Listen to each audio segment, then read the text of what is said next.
বাগান তো এটা ভালোই রে, তা বাগান ওইটা কার? উস্তাদ এটা তো মতিনের বাগান। তা উস্তাদ চলেন বাড়ির পাশ যাই, দেই বাগানটা কিনা যায় নাকি। চল যাই দেখে আসি। মতিনের বউটাও দেখা হয়ে গেল, লিচু কেনা হয়ে গেল। মতিন ভাই বাড়িতে আছো নাকি?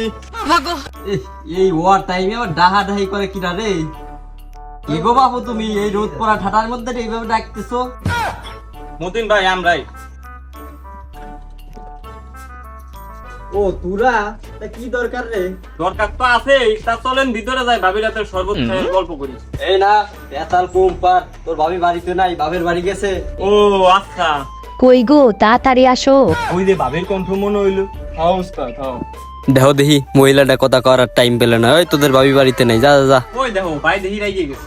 উস্তাদ তাহলে কাজের কথায় আসি। তা মতিন মিয়া তুমি বলে লিচু বাগান বেচতা নাকি? দেখি মেঘনাথেতে বৃষ্টি রে, ও বাগান তো আমি জীবনে বেচতে পারি না, পাকার আগে চেয়ারম্যানের বাইরে নিয়ে যায় চুরি করে। নাকি সারাদিন বউ নিয়ে ব্যস্ত, তা বিক্রি করে দেয়, মাঝখান থেকে কিছু টাকা তো পাবা নেই। তা ভাই বাগান ভর্তি তো লিচু, তুমি আমার কাছের মানুষ, ভাই বিরাদার মানুষ, তুমি আমার 40,000 টাকা দিও, আমি তোমার দিয়ে দিবানি। না ভাই, আমি 20,000-এর উপরে দিতে পারবো না। হইলে দিতে পারো, না হলে অন্য ব্যাপারে দেখাইতে পারো। 20,000 কইতেছে, এই কত নিজের টুঙ্গা নিজেই তো মারতে চাচ্ছে। আচ্ছা ঠিক আছে, তুমি আমার কাছের ভাই বিরাদার 20,000 দিবা, যাও তুমি নিয়ে যাও বাগান। আচ্ছা তাইলে রাত্রে ভাবির কাছে টাকা পৌঁছায় দিবা না, আর বাগানটা নিজের মনে করে রেখে রাখো তুমি। ও তুমি চিন্তা করো না, তোমার বাগান মানেই তো আমার বাগান, তুমি যাও এখন, আমি দেখে শুনেই রাখবা না। নিজের বাগান ছিল তাই পাহারা দিতাম না, আর এখন তো অন্যের বাগান।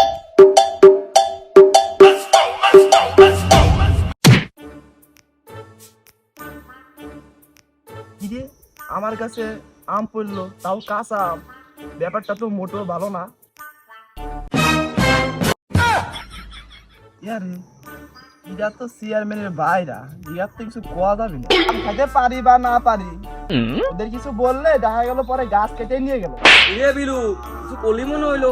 না ভাই আমি আর কি কব, বাড়িতে নতুন মেয়ে লোক আনছিলাম, আশা যদি কটা আম রাখতে তাহলে তারে নিয়ে খাওয়াইতে পারতাম। আচ্ছা ঠিক আছে রাখবার, এখন তুই তো কাছে যা তো। এহদি উগার থেকে আমি কত বড়, ওরা আমারে দেয় না সম্মান, আর আমার কাছে আম আবার আমারই চাই খাইতে হয়। আরে ও কি কয়ে গেল? বাড়ি বলে মেয়ে লোক আনছে, আবার তার জন্য আমও রাখবার কইলো। ও তো নতুন বিয়ে করছে, আবার এই বয়সে আবার কচি মাল বিয়ে করছে। রে এই বয়সে শালা কোন যুবকের চেষ্টা মেরেছে? আজকে আম পাততে হবে না, আজকে সে লম্বা এক ইম্পর্টেন্ট কাজ করে গেছে। ভাই বাড়িতে আছেন নাকি? হ্যাঁ বাড়িতে তো আছি, তোমরা এই টাইমে আমার বাড়িতে? আপনি না বললেন আম রাখতে, এই জন্য ভাবি সাহেবের জন্য আমরা আম নিয়ে আসলাম। আপনি আমাদের বড় ভাই মানুষ, আপনার কথা না রাখলে কেমন হয়, এই জন্য আমরা আম নিয়ে আসছি। কিরে ওদের মধ্যে এত পরিবর্তন, নিশ্চয় ওদের মধ্যে কোনো খারাপ মতলব আছে। এই বয়সে কখন একটা বিয়ে করলাম, আগে ভাই আমার বউটাকে খাবার, বউ তুমি রান্না করতে যাবা, যাও তুমি রান্না করে চলে যাও। দেখো তো বুড়ি কারাস করলো, আসলাম ভাবির সাথে ভাব জমাইতে, বুড়ি কারাস করলো কি, ভাবি রান্না করতে পাঠাই দিল। আচ্ছা দেও দিয়ে আম কটা, পাখি ভাই তো ভাবি গিয়ে খাওয়া বানি। এই শালা তুই তো বউরে আম তুই কিনে খাওয়া পারিস, তুই তাকলে যুবকের পথ নষ্ট করছিস। আমি পারি না আর পারি না, আমি কেন মরি না।